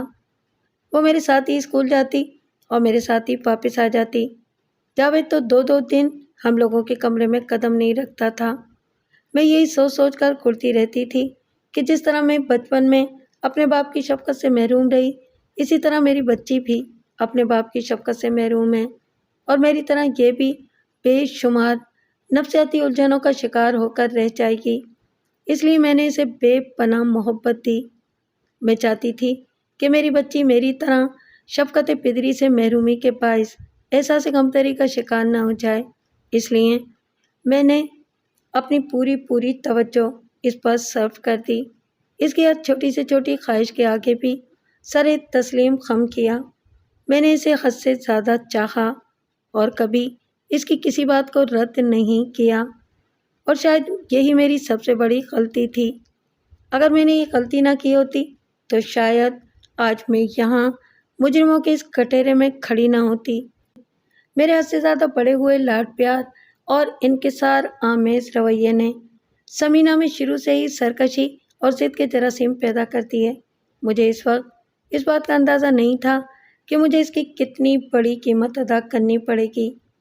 میں تو جو کچھ کر رہی تھی یہی سوچ کر رہی تھی کہ سمینہ کسی طرح کے بھی احساس محرومی کا شکار نہ ہو، نفسیاتی دباؤ کا شکار نہ ہو، اور اس کی شخصیت مسخ ہو کر نہ رہ جائے۔ اور آخر ایک دن جاوید اور اس کی بہن کے درمیان مسلسل ہونے والی خسر پسر کا نتیجہ واضح طور پر میرے سامنے آ گیا۔ جاوید کی خود تو ہمت پڑی نہیں، لیکن اس نے اپنی بہن کے ذریعے مجھ سے کہلوایا کہ اسے بیٹے کی شدید تمنا ہے اور میں اسے بیٹا دینے سے قاصر رہی ہوں، اس لیے وہ دوسری شادی کرنا چاہتا ہے۔ میں نے جاوید کی بہن کو صاف صاف بتا دیا کہ جاوید دوسری شادی صرف اسی صورت میں کر سکتا ہے جب وہ پہلے مجھے طلاق دے دے اور میں سمینہ کو اپنے ساتھ لے کر چلی جاؤں۔ میں اپنی بچی کسی قیمت پر جدا نہیں کر سکتی تھی۔ ایسا معلوم ہوتا تھا کہ دونوں بہن بھائی پہلے ہی آپس میں بات کر کے سارے امور کا فیصلہ کر چکے تھے۔ جاوید کی بہن نے فوراً کہا کہ جاوید ان دونوں باتوں کے لیے تیار ہے، بشرطے کہ میں اپنا حق مہر معاف کر دوں۔ میں نے اس تجویز کو قبول کر لیا۔ میرے پاس اس کے سوا اور چارہ بھی کیا تھا؟ میرا اس پوری دنیا میں کوئی نہیں تھا۔ اگر وہ دونوں مجھے دھکے دے کر گھر سے نکال دیتے اور بچی کو بھی چھین لیتے تو میں ان کا کیا کر لیتی؟ اس لیے مجھے عافیت اسی میں نظر آئی کہ میں سمینہ کو لے کر خاموشی سے وہاں سے چلی جاؤں اور جاوید سے طلاق حاصل کر لوں۔ میں نے چند دن کے اندر اندر ہی ایک دوسرے مکان کو کرائے پر لے لیا اور اب مجھے اس بات کی اہمیت کا احساس ہوا کہ عورت کا معاشی طور پر خود مختار ہونا خود اس کے اپنے حق میں کتنا زیادہ بہتر ہے۔ اگر میں بھی اپنی ماں کی طرح بے پڑھی لکھی ہوتی تو مجھے کپڑے سی کر یا ایسے ہی کوئی چھوٹے موٹے کام کر کے گزارا کرنا پڑتا، لیکن میں ایک تعلیم یافتہ اور تربیت یافتہ عورت تھی اور ایک باعزت پیشے سے وابستہ تھی، اس لیے مجھے اپنے مستقبل کی کوئی فکر نہیں تھی۔ البتہ اس بات کا مجھے بے حد ملال تھا کہ میری ازدواجی زندگی بھی ناکام ہو گئی۔ نہ تو مجھے اپنی زندگی کے ابتدائی دور میں سکون سے رہنے کا موقع مل سکا اور نہ ہی میں شادی کے بعد کی زندگی کو پرمسرت طور پر گزار سکی۔ بہرحال میں سمینہ کو لے کر دوسرے مکان میں منتقل ہو گئی۔ جاوید کو حق مہر معاف کرنے سے پہلے میں نے اسے ایک قانونی تحریر حاصل کر لی کہ وہ سمینہ کو بخوشی میری تحویل میں دے رہا ہے اور اس بچی پر اس کا کوئی دعویٰ نہیں ہوگا۔ اس وقت سمینہ کی عمر 7 سال کی تھی اور اس میں کم از کم اتنی سمجھ ضروری تھی کہ وہ اچانک رونما ہونے والی تبدیلی کو محسوس کر سکے۔ میں نے اسے بہرحال کسی نہ کسی طرح پہلا پھسلا کر ٹال دیا۔ اپنے باپ اور پھوپھی سے پہلے بھی سمینہ کو کوئی خاص لگاؤ نہیں تھا اور نہ ہی ان لوگوں کو اس سے کوئی دلچسپی تھی، اس لیے جلدی سمینہ نے ان لوگوں سے جدائی کے احساس کو فراموش کر دیا۔ میں ایک بار پھر اپنی تنہا اور اداس دنیا میں لوٹ آئی۔ پہلے میری ہمدرد و غمگسار صرف میری ماں تھی اور اب میرے ساتھ صرف میری بیٹی تھی جو میری ساری امیدوں اور آرزوؤں کا مرکز تھی اور جس کی پرورش میں بڑے ناز و نام کے ساتھ کر رہی تھی۔ میری زندگی میں اب میری بیٹی کے علاوہ اور کسی کا دخل نہیں تھا۔ سمینہ وہ واحد مرکز تھی جس کے گرد میری ساری شخصیت گھومتی تھی۔ جاوید سے طلاق ہو جانے کے بعد گو کہ کئی اچھے لوگوں نے مجھ سے شادی کی خواہش کا اظہار کیا، لیکن میں اب اس ہولناک تجربے سے دوبارہ گزرنے کے لیے تیار نہیں تھی۔ میں نے اپنی ساری امنگوں اور آرزوؤں کو تھپک تھپک کر سلا دیا تھا۔ میری دنیا، میری متاع حیات، میری کل کائنات صرف اور صرف سمینہ تھی جس کی خاطر میں زندہ تھی اور زندہ رہنا چاہتی تھی، ورنہ جہاں تک خود میری اپنی ذات کا تعلق ہے تو مجھے زندگی سے کوئی دلچسپی باقی نہیں رہ گئی تھی۔ میں زندہ تھی تو صرف اور صرف سمینہ کے لیے۔ میں معزز عدالت کے سامنے بار بار اس بات کو اس لیے دہرا رہی ہوں کہ معزز عدالت کو اس حقیقت کا اندازہ ہو جائے کہ سمینہ مجھے کائنات کی ہر شے سے زیادہ عزیز تھی۔ اس کی خاطر میں وہ سب کچھ کر سکتی تھی جس کا شاید دوسرے لوگ تصور بھی نہ کر سکیں، گو کہ ہر ماں کو اپنی اولاد عزیز ہوتی ہے۔ سمینہ جوان ہوتی گئی اور میرے سر میں چاندی کے سفید تاج جھلملانے لگے۔ میری عمر ڈھل رہی تھی اور سمینہ عمر کی اس منزل میں داخل ہو چکی تھی جو جسم اور دل و دماغ میں تبدیلیوں کا ہیجان خیز زمانہ ہوتا ہے۔ میں معزز عدالت کے سامنے اس بات کا پہلے ہی اعتراف کر چکی ہوں کہ میری حد سے زیادہ محبت اور عاجزانہ رویے نے سمینہ کے ذہنی نشو و نما پر اچھا اثر نہیں ڈالا تھا۔ میں نے اس کے لیے اپنی ساری زندگی قربان کر دی، لیکن اسے شاید میری ان قربانیوں کا پورے طور پر احساس بھی نہیں تھا۔ وہ ایک ضدی، سرکش اور مغرور لڑکی تھی اور ہر بات میں اپنی مرضی پر عمل کرنے کے لیے مستعد رہتی تھی۔ میری رائے کو وہ زیادہ وقت نہیں دیتی تھی۔ میں اکثر اسے سمجھانے کی کوشش کرتی تھی لیکن وہ میری بات کو سنی انسنی کر دیتی تھی، گو کہ اسے اس بات کا اچھی طرح علم تھا کہ اس بھری دنیا میں میرے علاوہ اس کا اور کوئی نہیں ہے، مگر اس کے باوجود وہ مجھے اتنی اہمیت نہیں دیتی تھی جس کی میں صحیح معنوں میں مستحق تھی۔ سمینہ نے میٹرک کا امتحان پاس کر کے فرسٹ ایئر میں داخلہ لے لیا۔ اس اثنا میں ہاؤس بلڈنگ فائنینس کارپوریشن سے قرضہ لے کر نارتھ ناظم آباد میں اپنے 240 گز کے پلاٹ پر ایک چھوٹا سا مکان تعمیر کروا چکی تھی اور ہم دونوں ماں بیٹیاں اس میں منتقل ہو گئے تھے۔ سمینہ کی اکثر سہیلیاں بھی ہمارے گھر آتی تھیں اور خود سمینہ بھی کبھی کبھار اپنی سہیلیوں کے گھر جاتی رہتی تھی۔ سمینہ کی سہیلیوں میں بہت سی ایسی لڑکیاں بھی شامل تھیں جو میری شاگرد رہ چکی تھیں اور اس وقت بھی ایک استاد کی حیثیت سے میری عزت کرتی تھیں۔ انہی میں سے ایک لڑکی فوزیہ بھی تھی جو اپنی عادت و اطوار کے اعتبار سے مجھے بہت پسند تھی۔ وہ ایک بہت سلجھے ہوئے ذہن کی، عاقل، ہوشمند اور حقیقت پسندانہ انداز فکر رکھنے والی لڑکی تھی۔ وہ اکثر سمینہ کے ساتھ ہمارے گھر آتی رہتی تھی۔ ہمارے گھر سے کچھ فاصلے پر بڑے بڑے پلاٹوں کا علاقہ تھا جس میں کشادہ اور وسیع کوٹھیاں بنی ہوئی تھیں، اور انہی میں سے ایک کوٹھی میں ارشاد رہتا تھا جو ایک بہت بڑے بزنس مین شمشاد کا بیٹا تھا، جس کا آٹو اسپیئر پارٹس کا بہت بڑا کاروبار تھا۔ میں نہ تو شمشاد کو جانتی تھی اور نہ اس کے بیٹے ارشاد کو، اور نہ اس خاندان سے میری کوئی واقفیت تھی۔ مجھے یہ بھی نہیں معلوم تھا کہ سمینہ اور ارشاد میں دوستی کا آغاز کس طرح ہوا۔ ایک دن فوزیہ میرے پاس اسکول میں آئی اور اس نے مجھ سے کہا کہ وہ علیحدگی میں مجھ سے کچھ ضروری باتیں کرنا چاہتی ہے۔ میں اسے اسٹاف روم میں الگ ایک طرف لے گئی۔ فوزیہ کافی گھبرائی ہوئی لگ رہی تھی۔ کافی دیر بعد اس میں جرأت گفتار پیدا ہوئی اور اس نے اٹکتے اٹکتے اور دبے لفظوں میں مجھے یہ بتایا کہ وہ اپنی عزیز ترین سہیلی سمینہ کی بھلائی اور بہبود کی خاطر مجھ سے کچھ کہنا چاہتی ہے۔ پھر اس نے مجھے یہ بتایا کہ گزشتہ کئی ماہ سے سمینہ ارشاد کے ساتھ اس کی گاڑی میں گھومتی پھرتی رہتی ہے اور اس کے ساتھ ہوٹلوں اور تفریح گاہوں میں جاتی ہے۔ وہ اکثر کالج بھی نہیں جاتی اور ارشاد کے ساتھ وقت گزارتی ہے۔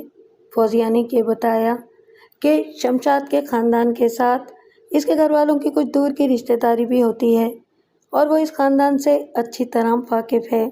فوزیہ نے کہا کہ شمشاد کا خاندان ایک لکھپتی خاندان ہے اور ارشاد کی شادی اس کی اپنی سگی چچا زاد بہن سے بہت عرصہ پہلے طے ہو چکی ہے، اور ارشاد اپنی منگیتر کے علاوہ اور کسی سے شادی نہیں کرے گا کیونکہ اس کا چچا بھی بے حد مالدار ہے اور شگفتہ اس کی واحد بیٹی اور اس کے سارے کاروبار اور جائیداد کی واحد وارث ہے۔ ارشاد اس سے پہلے بھی کئی لڑکیوں کے ساتھ وقت گزاری کے مشغلے کے طور پر محبت کا جھوٹا ناٹک رچا چکا ہے اور اپنی دولت کے بل بوتے پر اس طرح کی لڑکیوں کو بے وقوف بناتا رہتا ہے۔ اس کے ماں باپ اس کی ان حرکتوں سے کسی حد تک واقف ہیں، لیکن وہ اس کی کچھ زیادہ روک تھام نہیں کرتے کیونکہ ان کے نزدیک غریبوں کی بیٹیوں کی کوئی عزت نہیں ہوتی، اور یہ کہ خود ارشاد انہیں بار بار اس بات کا یقین دلا چکا ہے کہ وہ صرف شگفتہ سے ہی شادی کرے گا، اور وہ صاف صاف کہتا ہے کہ بھلا وہ اس سونے کی چڑیا کو کس طرح چھوڑ سکتا ہے۔ فوزیہ نے ساری بات بتانے سے پہلے مجھ سے قسم لے لی تھی کہ میں سمینہ کو اس کا نام نہیں بتاؤں گی، ورنہ وہ سخت ناراض ہو جائے گی اور اسے قطع تعلق کر لے گی۔ فوزیہ نے مجھے مشورہ دیا کہ میں سمینہ کو روکوں کیونکہ وہ بڑی تیزی کے ساتھ تباہی کے راستے کی جانب رواں ہے، اور ارشاد اسے اپنی حوث کی قربان گاہ پر بھینٹ چڑھانے کے بعد پھر کہیں کا نہ چھوڑے گا، اور سمینہ کے ساتھ اس کی شادی کرنے کا تو کوئی سوال ہی پیدا نہیں ہوتا۔ میں فوزیہ کی زبانی یہ ساری باتیں سن کر سناٹے میں آ گئی، گو کہ میں اپنی بیٹی کی سرکش، ضدی اور مغرور طبیعت سے اچھی طرح واقف تھی، لیکن یہ بات میرے فہم و گمان میں بھی نہیں تھی کہ وہ اس قسم کی حرکت کی بھی مرتکب ہو سکتی ہے۔ میں اسے بیٹی سے زیادہ دوست سمجھتی تھی اور ہر کام اس کے مشورے اور اس کی مرضی اور منشا کے مطابق کرتی تھی، اور وہ بھی اپنی کوئی بات مجھ سے چھپاتی نہیں تھی۔ مجھے یہ جان کر دلی صدمہ پہنچا کہ وہ میری لا علمی میں اس قسم کی حرکتیں کر رہی ہے۔ صدمے اور ذلت کے شدید احساس کے تحت میری آنکھوں میں آنسو آ گئے۔ سمینہ ہی میری دنیا تھی، وہی میری کل کائنات تھی، اور میں صرف اسی کے لیے زندہ تھی۔ لیکن مجھے اس کے اور اپنے درمیان ایک اندیکھی خلیج حائل ہوتی ہوئی نظر آ رہی تھی۔ میں نے فوزیہ کا بہت شکریہ ادا کیا اور اسے اس امر کا یقین دلا دیا کہ میری زبان پر اس کا نام بھی نہیں آئے گا۔ گھر آنے کے بعد میں بہت خاموش اور دل گرفتہ تھی۔ سمینہ ابھی تک کالج سے واپس نہیں آئی تھی۔ مجھے نہیں معلوم تھا کہ وہ کالج ہی گئی ہوئی ہے یا کہیں اور، کیونکہ اب فوزیہ کی زبانی ساری باتیں سننے کے بعد میرے لیے کچھ کہنا مشکل تھا۔ میں سارا وقت اپنے آپ کو اس بات کے لیے تیار کرتی رہتی کہ سمینہ سے گفتگو کا آغاز کس طرح کروں۔ میرے لیے یہ کوئی آسان کام نہیں تھا، تاہم میں نے یہ فیصلہ کر لیا تھا کہ میں سمینہ سے اس مسئلے پر دو ٹوک گفتگو کروں گی اور اسے پیار محبت سے سمجھاؤں گی کہ وہ تباہی کے اس راستے پر چلنے سے باز آ جائے۔ سمینہ کے کالج سے واپس آنے کے بعد جب وہ کھانا وغیرہ کھا چکی تو میں نے اس سے بڑی نرمی سے کہا، سمینہ، میں تم سے ایک بات کہنا چاہتی ہوں۔ میں تمہاری ماں ہی نہیں بلکہ تمہاری دوست بھی ہوں، اور مجھے تم سے غالباً یہ کہنے کی ضرورت نہیں کہ میں تمہاری صرف اور تمہاری بھلائی چاہتی ہوں۔ آپ مجھ سے کیا کہنا چاہتی ہیں امی؟ سمینہ نے کسی قدر گھبرائے ہوئے لیکن ساتھ ہی سخت لہجے میں کہا۔ میں نے اس سے ارشاد کے ساتھ اس کے تعلق کے بارے میں کھل کر بات کی اور اسے یہ بتایا کہ مجھے ارشاد کے ساتھ اس کی دوستی کے بارے میں سب کچھ معلوم ہو چکا ہے اور میں سب سے پہلے اس سے اس بات کی تصدیق کرنا چاہتی ہوں۔ میری توقع کے قطعاً برخلاف سمینہ نے کسی بھی قسم کی ندامت یا شرمندگی کا اظہار نہیں کیا، بلکہ بڑی ڈھٹائی کے ساتھ ارشاد کے ساتھ اپنے تعلقات کا اعتراف کرتے ہوئے مجھ سے یہ پوچھا کہ مجھے یہ باتیں کس طرح معلوم ہوئی ہیں۔ میں نے اسے بتایا کہ اس قسم کی باتیں کبھی چھپی نہیں رہتی اور دنیا کو ان کا علم ہو ہی جاتا ہے۔ مجھے دنیا کی کوئی پرواہ نہیں ہے، سمینہ نے سخت لہجے میں مجھے جواب دیا۔ میں اور ارشاد ایک دوسرے سے شادی کرنے کا فیصلہ کر چکے ہیں۔ شادی کے بعد ہم کچھ عرصے کے لیے باہر چلے جائیں گے اور جب واپس آئیں گے تو اس وقت تک سب کچھ ٹھیک ٹھاک ہو چکا ہوگا۔ میں نے سمینہ کو بہت سمجھایا کہ وہ غلطی پر ہے اور اس کا اور ارشاد کا کوئی جوڑ نہیں ہے، کیونکہ ارشاد ایک لکھپتی خاندان سے تعلق رکھتا ہے اور وہ ایک معمولی اسکول ٹیچر کی بیٹی ہے جس کی ماں کو اس کا باپ طلاق دے کر دوسری شادی کر چکا ہے۔ میں نے اسے سمجھایا کہ اگر ارشاد نے اس سے شادی کر بھی لی تو وہ زندگی بھر ارشاد کے گھر والوں کے سامنے احساس کمتری کا شکار رہے گی اور ارشاد کے گھر والے کبھی اسے خوشی سے قبول نہیں کریں گے۔ میں نے اسے یہ بھی سمجھایا کہ شادی ہمیشہ اپنے ہم پلہ لوگوں میں کرنا چاہیے، ورنہ انسان بے شمار نفسیاتی اور ذہنی الجھنوں کا شکار ہو جاتا ہے۔ لیکن سمینہ نے میری تمام باتوں اور ساری نصیحتوں کو ایک شان بے اتنائی کے ساتھ رد کر دیا۔ تب میں نے اس سے کہا کہ مجھے یہ بھی معلوم ہو چکا ہے کہ ارشاد کی شادی اس کے لکھپتی چچا کی بیٹی شگفتہ سے ہوگی، جو اپنے والدین کے تمام کاروبار اور جائیداد کی واحد وارث ہے اور جسے ارشاد سونے کی چڑیا کہتا ہے۔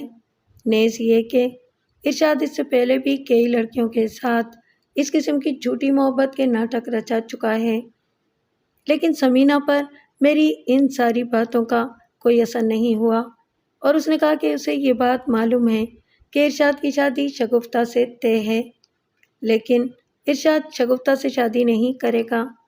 اسے شگفتہ کے والدین کی دولت کی ضرورت نہیں ہے، کیونکہ خود اس کے اپنے والدین کے پاس بہت دولت موجود ہے۔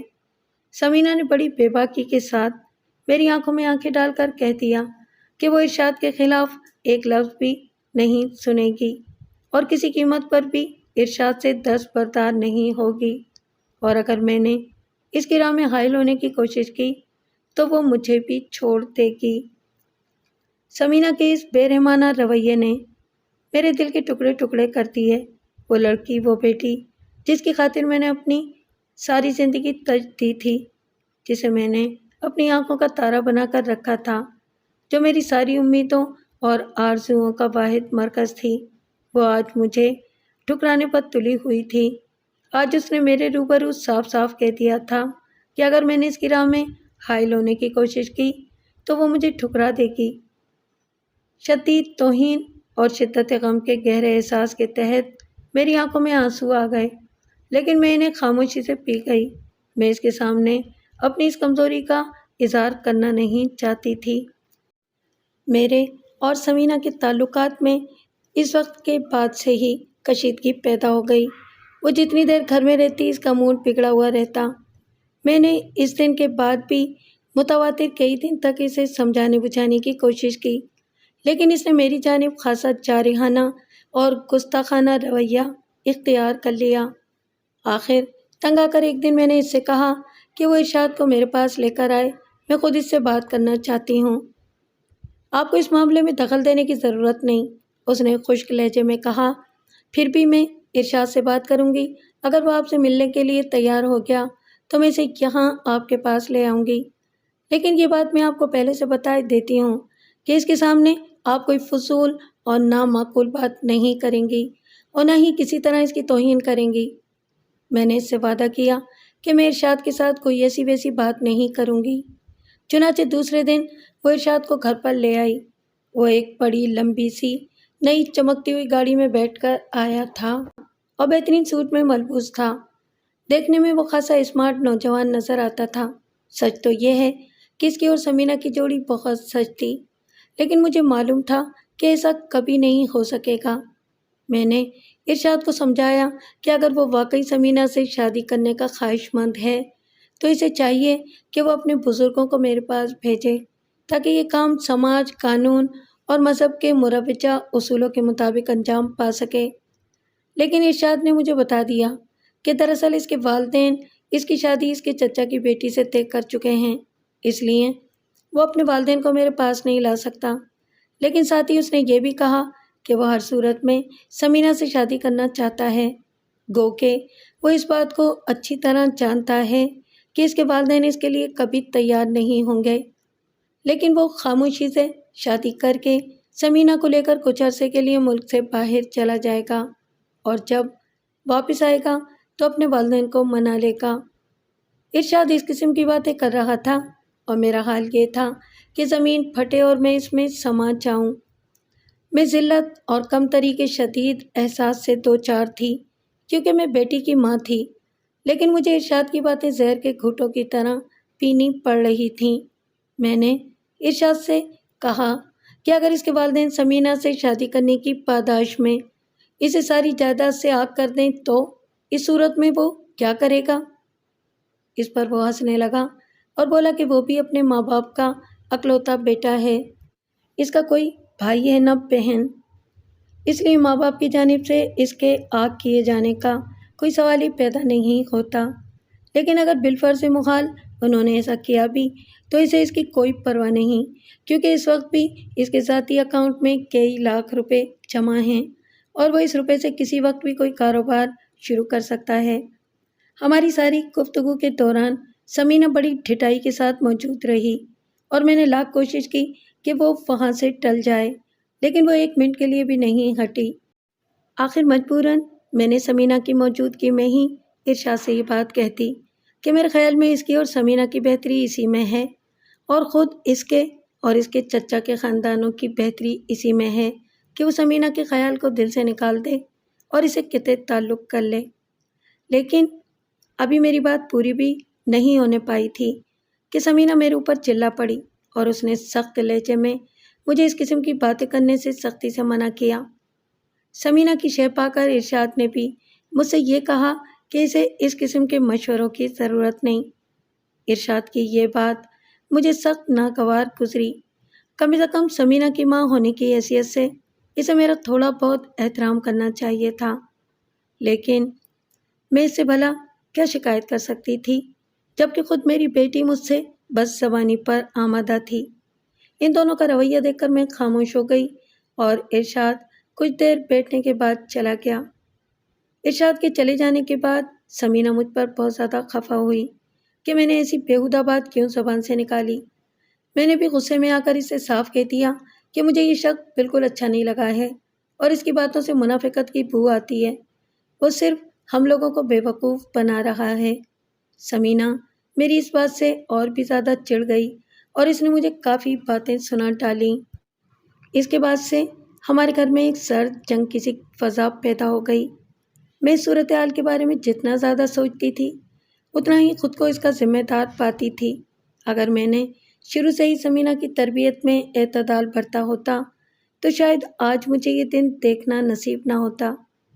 میرے حد سے زیادہ بڑھے ہوئے لاڈ پیار اور میری جانب سے ہر قسم کی کھلی چھوٹ نے سمینہ کی شخصیت کی نشو و نما کو سخت نقصان پہنچایا تھا اور اسے بڑی حد تک غیر متوازن یا ایب نارمل بنا دیا تھا۔ وہ مجھے بھی خاطر میں نہیں لاتی تھی اور اس نے گویا ایک طرح سے کھل کر میرے خلاف علم بغاوت بلند کر دیا تھا۔ اس دوران فوزیہ دو ایک بار اسکول میں آ کر مجھ سے ملی۔ میں نے اسے اعتماد میں لے کر ساری بات بتا دی۔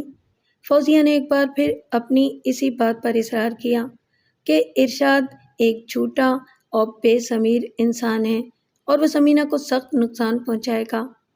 میں نے فوزیہ سے درخواست کی کہ سمینہ کی دوست ہونے کی حیثیت سے وہ اسے سمجھائے، لیکن فوزیہ نے بتایا کہ وہ پہلے ہی سمینہ سے اس موضوع پر کھل کر گفتگو کر چکی ہے اور اسے ساری اونچ نیچ سمجھا چکی ہے، لیکن سمینہ نے اسے بری طرح دھتکار دیا ہے۔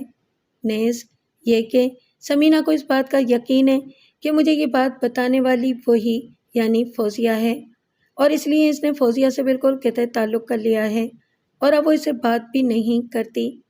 فوزیہ نے بتایا کہ سمینہ اب اکثر کالج سے غائب رہتی ہے جبکہ گھر سے وہ روزانہ کالج کے لیے روانہ ہوتی تھی۔ فوزیہ نے یہ بھی بتایا کہ کالج کی بہت سی لڑکیوں کو سمینہ اور ارشاد کے تعلقات کے بارے میں علم ہے۔ اس نے مجھ سے کہا کہ میں ہر قیمت پر سمینہ کو روکنے کی کوشش کروں ورنہ ارشاد اس کی زندگی تباہ کر ڈالے گا۔ میں نے فوزیہ کو بتایا کہ میں اس سلسلے میں بالکل مجبور ہوں اور یہ کہ اگر میں نے سمینہ کی جانب زیادہ سخت رویہ اختیار کیا تو مجھے یقین ہے کہ وہ گھر چھوڑ کر چلی جائے گی اور میں کہیں منہ دکھانے کے قابل نہ رہوں گی۔ میں نے فوزیہ سے کہا کہ وہ خود ہی اگر کوئی راستہ تلاش کر سکتی ہے تو کرے۔ فوزیہ نے بھی یہی بات کہی کہ سمینہ ایک بگڑی ہوئی لڑکی ہے اور وہ کسی کی بات سننے پر آمادہ نہیں ہے۔ اس طرح کئی ماہ گزر گئے۔ مجھ میں اور سمینہ میں کشیدگی کی فضا قائم تھی۔ ہم دونوں اگرچہ ایک ہی گھر میں رہتے تھے اور گھر کا سارا خرچ بھی میں ہی چلاتی تھی، لیکن یوں لگتا تھا کہ ہم دونوں ایک دوسرے کے لیے اجنبی بن گئے ہوں۔ ہمارے درمیان اب تکلف اور حجاب کی سی فضا قائم ہو گئی تھی۔ اس صورتحال نے میرے اعصاب کو بری طرح تھکا دیا اور میں یکایک خود کو بہت زیادہ بوڑھی محسوس کرنے لگی۔ میری اپنی اولاد پر مجھے کوئی اختیار نہیں تھا۔ میں سمینہ کو دیوانہ وار چاہتی تھی، لیکن مجھے اپنی چاہت کا جو صلہ مل رہا تھا وہ مجھے زندہ درگور کر دینے کے لیے کافی تھا۔ لیکن شاید سمینہ کو میرے احساسات کی شدت اور تندی کا اندازہ نہیں تھا۔ وہ اپنے آپ میں مگن تھی اور اب میں نے بھی اسے اس کے حال پر چھوڑ دیا تھا۔ میں اس کی افتاد طبع سے بخوبی واقف تھی اور میں نے فوزیہ سے یہ بات یوں ہی نہیں کہتی تھی کہ اگر میں نے اس پر زیادہ سختی کی تو وہ گھر چھوڑ کر چلی جائے گی۔ مجھے یقین تھا کہ وہ ایسا کر گزرے گی اور اس کے بعد میں دنیا میں کہیں منہ دکھانے کے قابل نہ رہوں گی۔ مجھے تو نوبت یہاں تک پہنچ گئی تھی کہ سمینہ اب اکثر شاموں کو گھر سے غائب رہنے لگی تھی اور میں اگر دبے لفظوں میں اس سے پوچھتی بھی تو وہ کسی سہیلی کے ہاں جانے کا بہانہ بنا دیتی، لیکن مجھے اچھی طرح معلوم تھا کہ وہ جھوٹ بول رہی ہے۔ وہ اپنی اکثر شامیں بھی اب ارشاد کے ساتھ گزارا کرتی اور پھر میں نے آہستہ آہستہ سمینہ کے اندر ایک تبدیلی ہوتے ہوئے محسوس کی۔ وہ اب زیادہ تر خاموش اور متفکر دکھائی دیتی۔ خاموش تو وہ پہلے بھی رہتی تھی، لیکن اتنی زیادہ متفکر اور پریشان کبھی نہیں رہتی تھی۔ میں اس کی حالت سے خود بھی پریشان ہو گئی۔ میں نے تو ایک بار اس سے پوچھا بھی، لیکن اس نے میری بات کا کوئی جواب نہیں دیا۔ میرے گھر کی فضا بہت ہی خراب ہو چکی تھی۔ سمینہ مستقل مجھ سے کھچی کھچی رہتی تھی۔ زیادہ تر وقت وہ اپنے کمرے میں رہتی اور کچھ لکھتی پڑھتی رہتی۔ مجھ سے صرف ضرورت کے مطابق بات کرتی تھی۔ صرف کھانے کی میز پر ہم دونوں کا ساتھ ہوتا تھا اور وہ بھی اس طرح کہ تقریباً مکمل خاموشی کے ماحول میں کھانا کھایا جاتا۔ میں رات کو جب سونے کے لیے لیٹتی تو میری اداس، ویران اور محروم زندگی کا پورا نقشہ میری آنکھوں کے سامنے پھر جاتا۔ میں بچپن میں اپنے باپ کی محبت سے محروم رہی تھی، لیکن میری ماں نے اس کمی کو پورا کرنے کی بخرطور کوشش کی تھی، اور ان کی ساری کوتاہیوں کے باوجود میں نے اپنی ماں کو دنیا کی ہر شے سے زیادہ عزیز رکھا تھا۔ میں شوہر کی محبت سے بھی محروم رہی تھی، لیکن میں سمینہ کو پا کر خوش تھی کہ اس کے سہارے میں اپنی زندگی کے بقیہ دن گزار دوں گی۔ لیکن اب وہ بھی مجھ سے اتنی دور نکل گئی تھی کہ وہاں سے اس کا واپس آنا مشکل معلوم ہوتا تھا۔ سوچتے سوچتے میرے دماغ کی نسیں تن جاتی اور مجھے یوں لگتا گویا میرا دماغ پھٹ جائے گا، مجھے برین ہیمریج ہو جائے گا اور میں مر جاؤں گی، اور پھر میری آنکھوں سے آنسوؤں کی دھاریں بہہ نکلتیں۔ اور آخر اگلے ہی ہفتے مجھے سمینہ کی اداسی اور خاموشی کا اصل سبب معلوم ہو گیا۔ فوزیہ ایک بار پھر میرے پاس اسکول میں آئی اور اس نے بتایا کہ ارشاد کسی ٹیکنیکل کورس کے سلسلے میں 2 سال کے لیے فرانسسکو چلا گیا، اور اس نے جاتے وقت سمینہ سے جھوٹ بولا ہے اور اسے کہا ہے کہ وہ صرف 2 ہفتے کے لیے جا رہا ہے۔ لیکن سمینہ کو کسی لڑکی نے یہ بتا دیا کہ ارشاد 2 ہفتے کے لیے نہیں بلکہ 2 سال کے لیے باہر گیا ہے، اور باہر جانے سے پہلے اس کا شگفتہ سے نکاح بھی ہو چکا ہے، رخصتی بعد میں ہوگی۔ سمینہ نے اس لڑکی کی اس بات کو تسلیم کرنے سے انکار کیا، لیکن آج ہی فوزیہ نے سمینہ کے سامنے ارشاد کے گھر اس کی ماں کو فون کیا، جس سے فوزیہ کی دور کی رشتہ داری ہوتی ہے، اور سمینہ سے کہا کہ وہ خود بھی ریسیور کے قریب کان لگا کر ان دونوں کے درمیان ہونے والی گفتگو سن لے۔ ارشاد کی ماں نے اس امر کی توثیق کی کہ ارشاد 2 سال کے لیے فرانسسکو گیا ہے، اور یہ کہ شگفتہ کے ساتھ اس کا نکاح ہو چکا ہے۔ فوزیہ نے بتایا کہ آج صبح یہ بات ہوئی ہے، اور اب تمام حالات روز روشن کی طرح سمینہ پر عیاں ہو چکے ہیں۔ فوزیہ نے کہا کہ ٹیلی فون پر ہونے والی اس گفتگو کو سننے کے بعد سمینہ فوزیہ سے لپٹ کر اتنا روئی کہ ہلکان ہو گئی۔ میں نے جب فوزیہ کی زبانی یہ باتیں سنی تو شدت غم سے میرا دل جیسے کٹ کر رہ گیا۔ میں سمینہ کے ساتھ پیش آنے والے اس سانحے پر تڑپ اٹھی۔ میں اس کی ساری بدتمیزی، گستاخی، سرکشی، ضد اور غرور کو بھول گئی، اور وہ مجھے کسی ننھی سی معصوم بچی کی طرح فریب زدہ اور شکست خوردہ معلوم ہونے لگی۔ میں نے جلدی جلدی اپنے پیریڈ بھگتائے اور اسکول کی چھٹی ہوتے ہی سیدھا رکشہ لے کر گھر پہنچی۔ سمینہ مجھ سے پہلے گھر کے اندر موجود تھی۔ عام طور پر یہ ہوتا تھا کہ میں پہلے آتی تھی اور سمینہ بعد میں۔ ہم دونوں کے پاس گھر کی ایک ایک چابی رہتی تھی، لیکن بالعموم میں ہی پہلے آ کر گھر کھولتی تھی۔ لیکن آج سمینہ پہلے سے موجود تھی۔ اس نے دروازہ کھولا تو میں اس کی شکل دیکھ کر ایک دم جیسے حیران رہ گئی۔ اس کے چہرے پر زردی سی کھنڈ رہی تھی، اور اس کی آنکھیں سرخ ہو رہی تھیں، بال پریشان تھے، اور ایسا لگتا تھا گویا وہ مسلسل روتی رہی ہو۔ شدت غم سے میرا دل بھر آیا، اور میں نے لپک کر اسے سینے سے لگا لیا، اور میرے سینے سے لگتے ہی سمینہ جیسے موم کی طرح پگھل گئی۔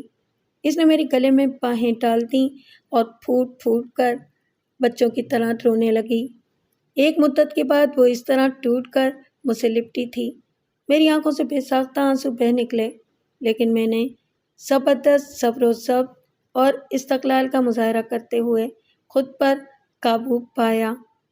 بچپن سے لے کر اب تک کی محرومیوں اور سختیوں نے مجھے کافی مضبوط بنا دیا تھا، اور مجھے اپنے آپ پر قابو پانے کا گر آتا تھا۔ میں سمینہ کو سہارا دے کر کمرے میں لائی اور اسے آرام سے کرسی پر بٹھا دیا۔ سمینہ نے اپنی زبان سے کچھ نہیں کہا، لیکن وہ برابر سسکیاں لے کر روتی رہی۔ میں خاموش بیٹھی اسے دیکھتی رہی۔ میں چاہتی تھی کہ وہ خود اپنی زبان سے مجھے بتائے کہ اس کے ساتھ کیا سانحہ پیش آیا ہے۔ وہ خود اپنی کوتاہی کا اور ارشاد کی بے وفائی کا اعتراف کرے۔ سمینہ نے اپنی زبان سے کچھ نہیں کہا، لیکن وہ برابر سسکیاں لے کر روتی رہی۔ میں خاموش بیٹھی اسے دیکھتی رہی۔ میں چاہتی تھی کہ وہ خود اپنی زبان سے مجھے بتائے کہ اس کے ساتھ کیا سانحہ پیش آیا ہے۔ وہ خود اپنی کوتاہی کا اور ارشاد کی بے وفائی کا اعتراف کرے۔ بالآخر سمینہ سے ضبط نہ ہو سکا اور وہ جذباتی انداز میں روتے ہوئے چلا اٹھی۔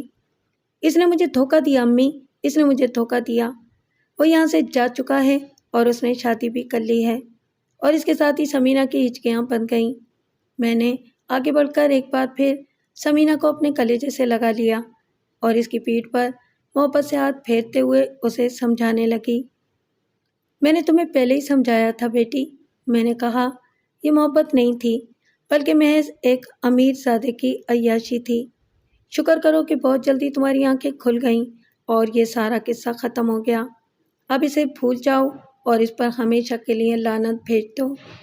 جس وقت میں یہ الفاظ کہہ رہی تھی اس وقت میرے فرشتوں کو بھی اس بات کا علم نہیں تھا کہ سارا قصہ ختم نہیں ہوا ہے، بلکہ اصل قصے کے سب سے زیادہ دردناک پہلو کا اب آغاز ہونے والا ہے۔ اس واقعے کے کئی دن بعد تک سمینہ کالج نہیں گئی۔ میں نے اسے سمجھایا کہ وہ زندگی کے معمولات میں حسب دستور دلچسپی لینا شروع کر دے، لیکن وہ ایک دم جیسے بجھ کر رہ گئی تھی۔ مجھے خود بھی اس بات کا احساس تھا کہ اس کے دل کا زخم ابھی تازہ ہے اور اس کے بھرنے میں کچھ وقت لگے گا، اس لیے میں زیادہ اصرار نہیں کرتی تھی۔ اور پھر ایک دن ایک عجیب واقعہ رونما ہوا۔ جیسا کہ میں بتا چکی ہوں، سمینہ ان دنوں کالج نہیں جا رہی تھی اور گھر پر ہی رہتی تھی، اس لیے جب میں اسکول سے واپس آتی تھی تو گھر کا دروازہ اندر سے بند ہوتا تھا اور میرے دستک دینے پر سمینہ ہی دروازہ کھولتی تھی۔ لیکن اس دن جب میں اسکول سے واپس آئی اور میں نے دروازے پر حسب معمول دستک دی تو مجھے پتہ چلا کہ دروازہ اندر سے بند نہیں ہے، وہ کھلا ہوا تھا۔ میں ایک دم گھبرا گئی اور سیدھی اندر داخل ہو گئی۔ سمینہ کے کمرے کا دروازہ کھلا ہوا تھا۔ وہ بستر پر اس عالم میں پڑی ہوئی تھی گویا گہری نیند میں ہو۔ میں بے تابانہ انداز میں اس کی طرف لپکی اور میں نے اس کا ہاتھ تھاما۔ ہاتھ سرد ہو رہا تھا لیکن نبض چل رہی تھی اور ہاتھ کے عین نیچے ایک کاغذ رکھا ہوا تھا۔ میں نے جلدی سے وہ کاغذ اٹھایا اور اسے پڑھنے لگی۔ یہ سمینہ کی تحریر تھی۔ اس نے لکھا تھا، ڈیئر امی، مجھے زندہ رہنے اور خوش رہنے کی بڑی تمنا تھی، لیکن شاید قدرت کو یہ منظور نہ تھا۔ ارشاد نے ایک شیطان کی شکل میں میری زندگی میں داخل ہو کر مجھے تباہ کر دیا۔ ہم دونوں کا گناہ میرے جسم میں پروان چڑھ رہا ہے اور اب میں کسی کو منہ دکھانے کے قابل نہیں رہی ہوں۔ میں نے آپ کی بات نہ مان کر زندگی کی سب سے بڑی اور آخری غلطی کی ہے۔ میں آپ کی خطا بار ہوں۔ خدا اور رسول کا واسطہ مجھے معاف کر دیجیے گا۔ میں خودکشی کر رہی ہوں۔ مجھے اس بات کا بھی احساس ہے کہ میرے مرنے کے بعد آپ پر کیا گزرے گی، لیکن میں مجبور ہوں۔ میرے پاس اس کے علاوہ اور کوئی راستہ نہیں ہے۔ گناہ گار سمینہ۔ یہ خط پڑھتے ہی جیسے دنیا میری آنکھوں میں اندھیر ہو گئی، لیکن میں نے اس وقت کمال ہمت سے کام لیتے ہوئے خود کو سنبھالا۔ میں نے سمینہ کا وہ خط جلدی سے اپنے پرس کے اندر چھپا لیا۔ بستر کے پاس ہی DDT کی خالی شیشی پڑی ہوئی تھی۔ میں نے اسے اسی طرح پڑا رہنے دیا۔ یہ محض ایک اتفاق تھا کہ کل ہی سمینہ محلے کے ایک ڈاکٹر کے پاس گئی تھی کیونکہ اسے سخت نزلہ ہو گیا تھا اور اسے دوا لے کر آئی تھی۔ جس شیشی میں وہ دوا لائی تھی وہ DDT کی شیشی سے کافی ملتی جلتی تھی اور سمینہ کے بستر کے پاس سائڈ ٹیبل پر رکھی ہوئی تھی۔ میرا ذہن کمپیوٹر کی طرح کام کر رہا تھا۔ میرے جسم اور دل و دماغ کی ساری صلاحیتیں جیسے ایک دم بیدار ہو گئی تھیں۔ مجھے سمینہ کو ہر قیمت پر بچانا تھا۔ میں نے DDT کی شیشی کو اٹھا کر سمینہ کی نزلے کی دوا کی شیشی کے برابر سائڈ ٹیبل پر رکھ دیا اور جلدی سے دروازے کی طرف لپکی۔ میں نے اپنے پڑوس سے 2 لڑکوں کو بلایا جن کی بہنیں میری شاگرد تھیں اور ایک تیسرے لڑکے کو ٹیکسی کے لیے دوڑایا اور اسے کہہ دیا کہ ٹیکسی والا جو بھی کرایہ مانگے اس کی پرواہ نہ کرے۔ میں نے ان دونوں لڑکوں کو بتایا کہ سمینہ نے غلطی سے دوا کے بجائے DDT پی لی ہے اور وہ بے ہوش ہو گئی ہے۔ خوش قسمتی سے 5 منٹ میں ہی ٹیکسی مل گئی۔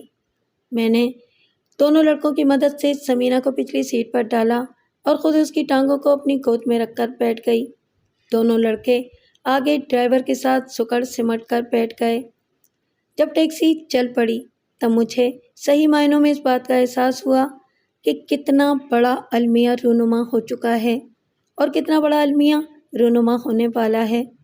ارشاد نے سمینہ کے ساتھ نہ صرف یہ کہ محبت کا گھٹیا کھیل کھیلا تھا، بلکہ